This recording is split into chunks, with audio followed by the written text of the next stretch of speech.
Listen, complete the numbered spaces in the identification form in the book.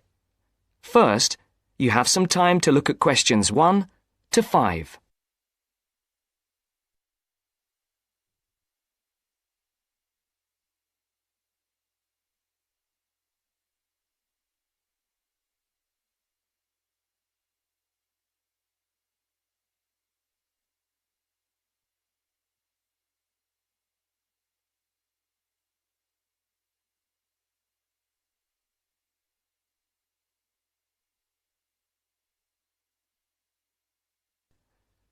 You should answer the questions as you listen, because you will not hear the recording a second time.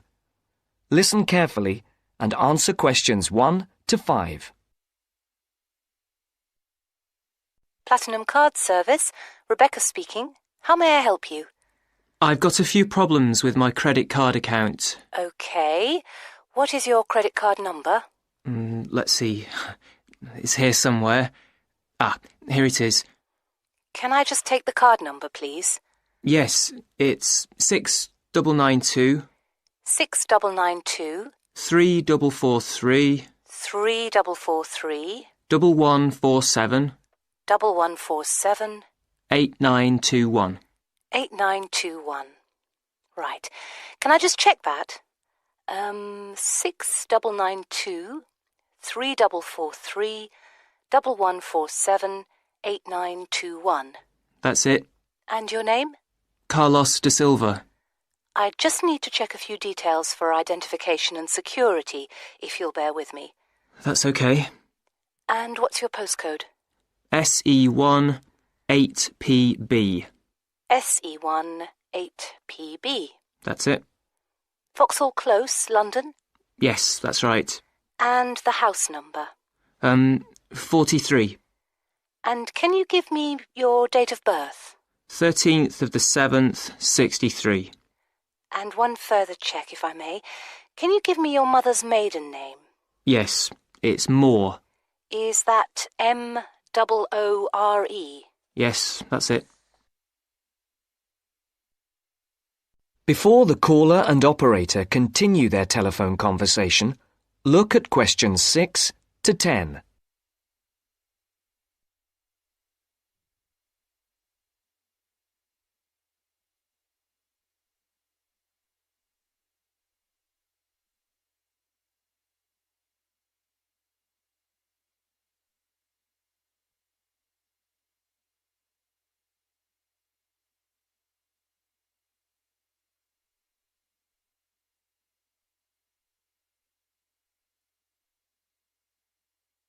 Now listen to the next part of the conversation and answer questions 6 to 10.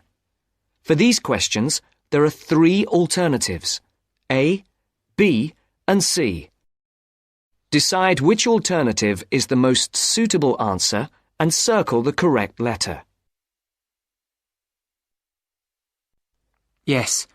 Now, can we get on with this? Yes, sir, certainly. I'm sure you'll appreciate that all these checks are necessary for security reasons. So, what exactly is the problem? Problems?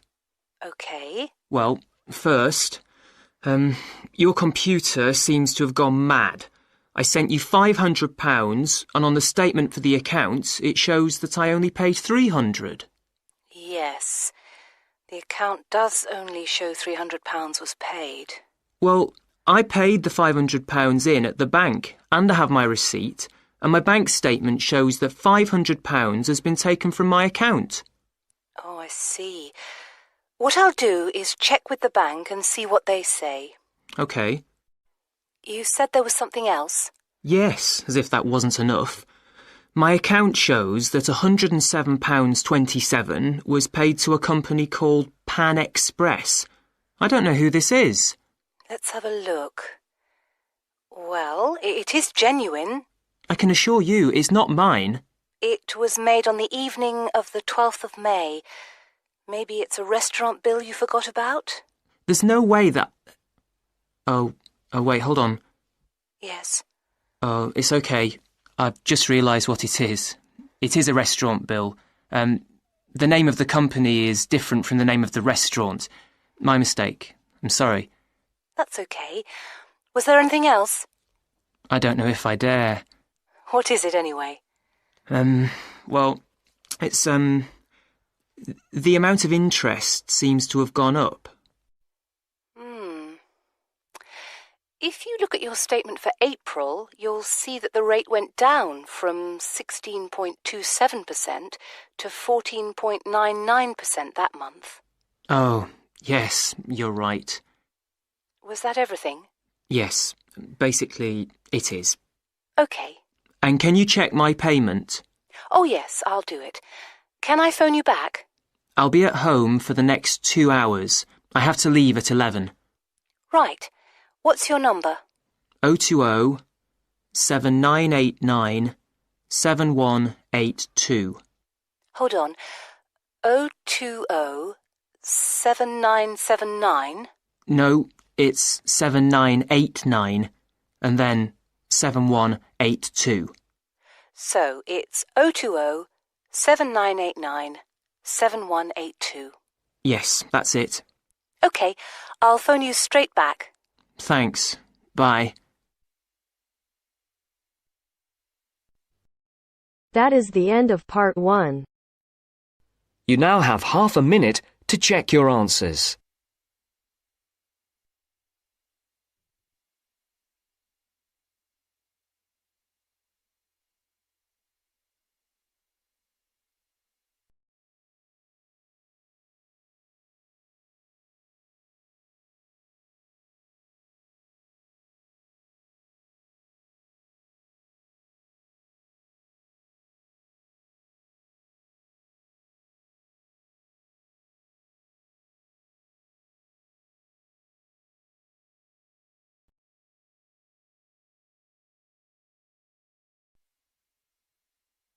Now turns to part 2. Part 2. You will hear a library assistant talking about the library she works in. You now have 30 seconds to read questions 11 to 15.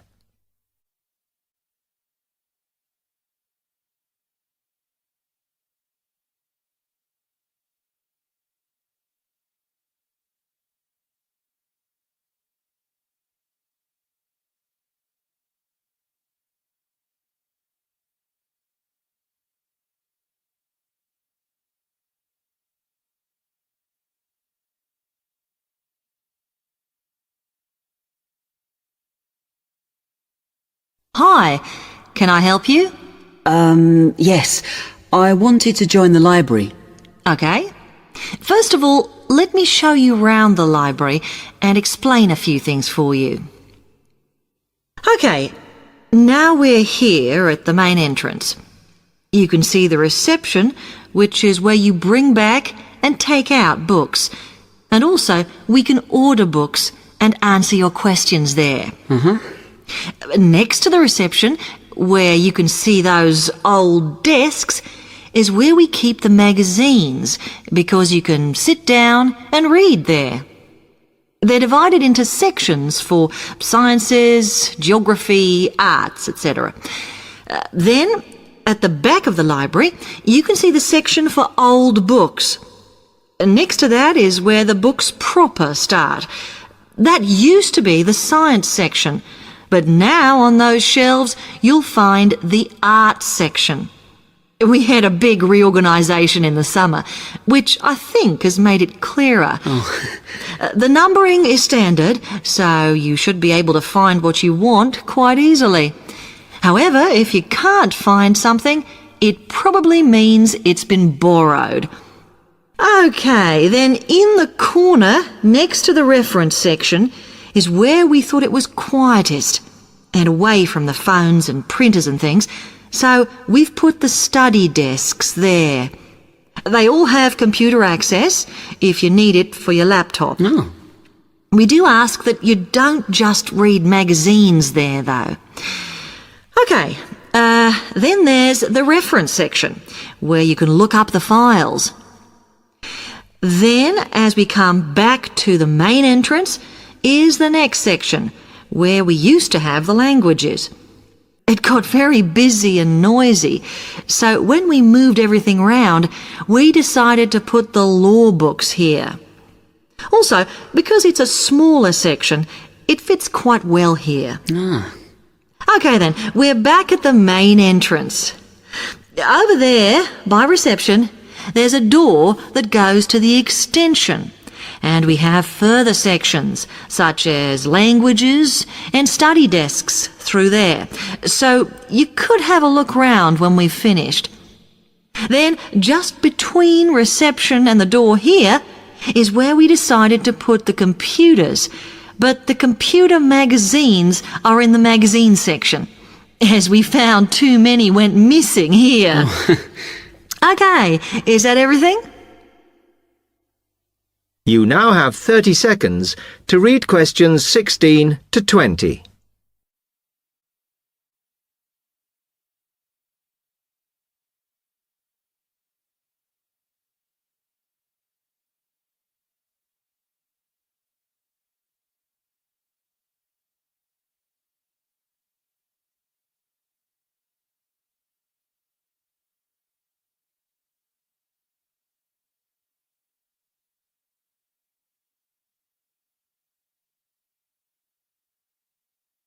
That's great, thanks. Can you just tell me a bit about borrowing and the rules and whatever? Of course. Over the last 2 months, we've been introducing a new system for this, and you can now take books out for 6 weeks. That's generally enough for most people. We usually get books back within 30 days. Of course, you may decide to renew the period. You used to have to come in to get the book stamped because we don't like doing it over the phone, as there's no record of it. But now you can do all that via email. Oh. If you do forget to renew, then we do make a charge, I'm afraid. That helps our costs, of course, but we do insist on it. The good news is that there is only one charge. I know some libraries charge £1 for 1 week and then it goes up with each week it's late. We ask for £1.50 as we think that's high enough to stop people being overdue. The other thing you may want to know is what you do about books that are not on the shelves. We do have a system for reserving them. All you have to do is fill in a yellow form behind those blue ones on the desk and give it to someone at reception. We'll let you know when it comes in. Also, sometimes you will need a journal article that we don't have but can get from other libraries. So we offer an ordering service if you need it. Now, if you'd like to fill in this form here.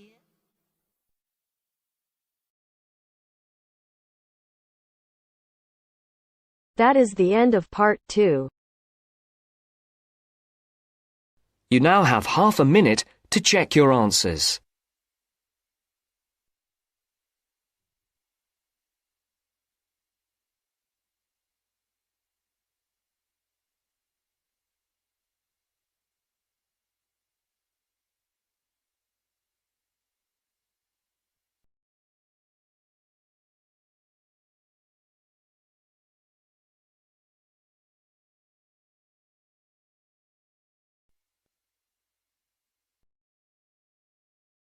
Now turns to part 3. Part 3. You are going to hear a conversation between an interviewer and a professor. First, you have some time to look at questions 21 to 26.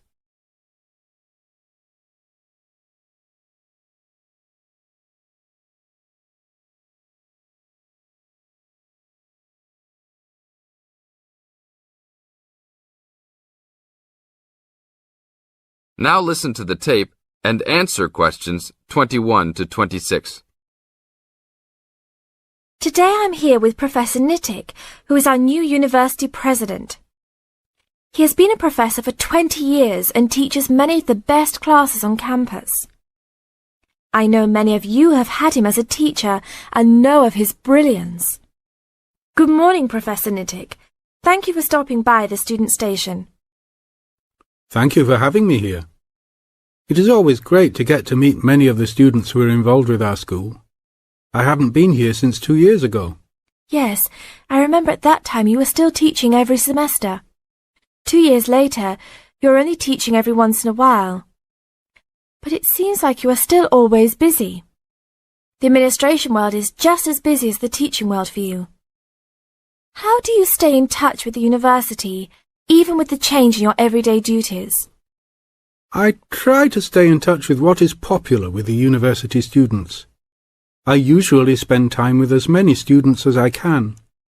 They usually give me insight into what the new concerns and beliefs are for the new generation. On top of that, I try to be as youthful as I can. I consider myself to be youthful, at least for my age. So I always have a good time and try to stay young. I try my best to not just be a teacher, but also participate in university life. Interesting. So, are you still doing lots of academic work, or are you mostly concentrating on administrative affairs? Well, I mostly do administrative affairs now, but that doesn't mean that I still don't have a very deep interest in academic matters. I often visit other campuses around the world and meet other professors in my field. I learn the most by travelling and seeing the different places of the world and the different fields of thought. I even did a television programme last month in Manchester. Will you be on television any time soon then?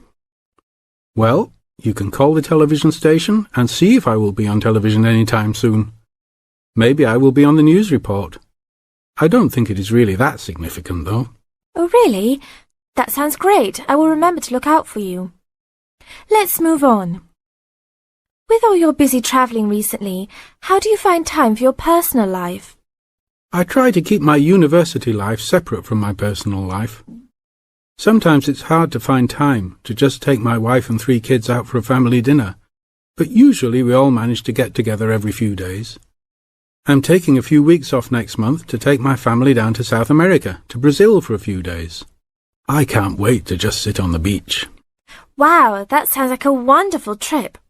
Professor Nittick, could you tell the audience a little about what goes on in an average day of a university administrator? An average day? Oh, I don't think there is such thing as an average day for me. The last few weeks I've been travelling all the time. I can be in Los Angeles in the morning and in New York by the afternoon and back to Los Angeles by the evening. Sometimes I will spend the whole week at a new university, showing the new administrators the ins and outs of running a university. Sometimes I can spend the whole day in the office on the phone. So there really is no average day for me. I guess that is because I do so many different tasks. Sorry to let all the viewers down, but that is the plain truth. Now look at questions 27 to 30.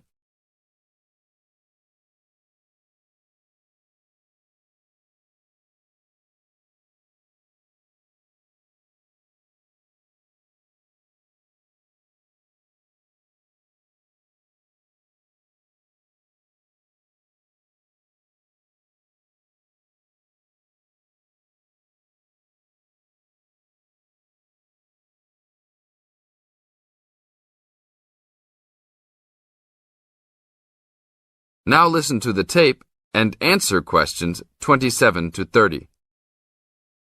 Well, I guess I can sum it up for them. You are a busy man. That is probably a good description. So, are there any immediate plans for the coming few weeks? Well, I'm in Los Angeles for the next 2 days, and then I fly to Colorado to meet a new prospective professor for our university. I will be in Colorado for about a week. Then I go to Japan for the next 10 days to meet with our university branch in Japan about record sales there. After that, I return to Los Angeles for a week, just in time for the graduation of the class of 2001. There you have it, my next month's schedule. Thank you very much, Professor Nittick. I always enjoy having you on our show. We hope to have you back on our show next time.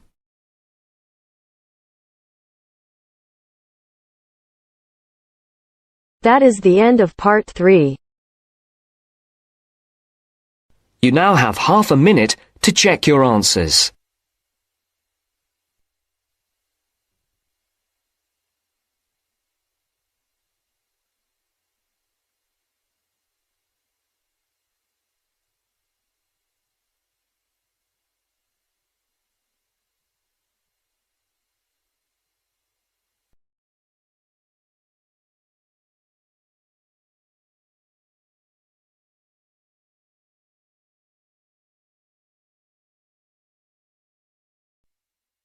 Now turns to Part 4. Part 4 section, you will hear an introductory lecture to a course on Southeast Asia. First, you have some time to look at questions 31 to 40.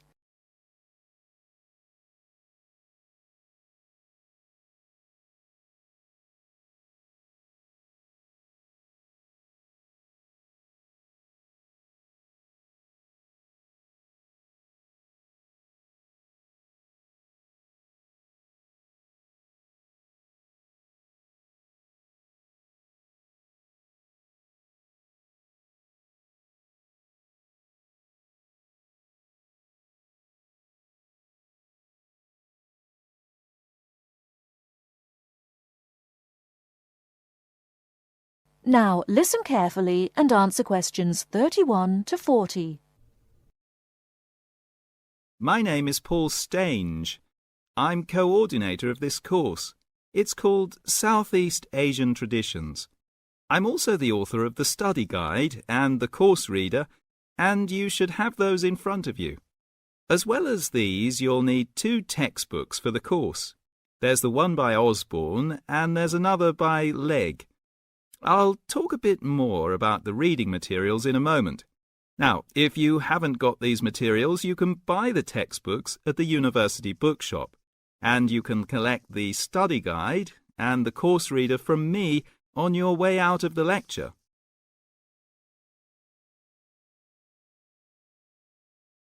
The purpose of this lecture is simply orientation. What I'm going to do is introduce myself, talk you through the course, and give you some additional advice, apart from what's contained in the study guide, on dealing with the various assignments for the course.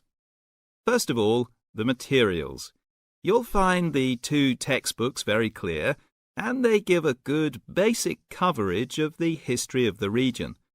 Most of the reading materials in the reader are fairly easy-going, but I have to warn you that 2 of them are quite difficult. These are the readings by Smale and Bender, and of these 2, the one by Bender is perhaps the more challenging. But don't let that put you off, because understanding these 2 readings is important to help you develop a clearer understanding of the cultures. In other words, they'll help you acquire greater sensitivity to the differences between the various cultures in the region.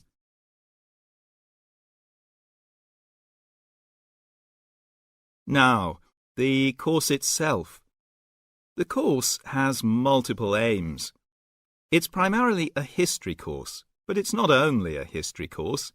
It is, in most respects, a cultural history course focusing on Southeast Asia.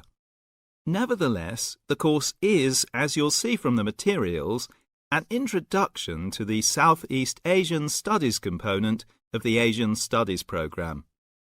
In looking at the cultural history of Southeast Asia, there are 2 major influences to be considered, the Chinese and the Indian. It's important not to forget the extensive influence that these 2 countries have had in the region.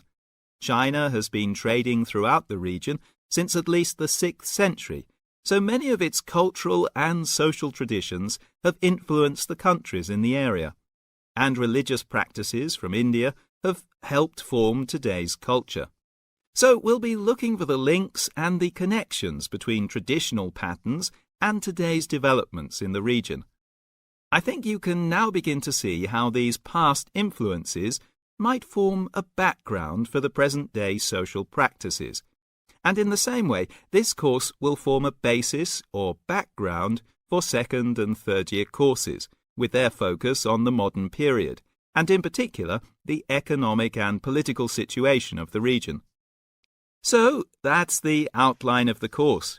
I'd like to go on now to look at what you have to do, your assignments and so on. That is the end of Part 4. You now have half a minute to check your answers.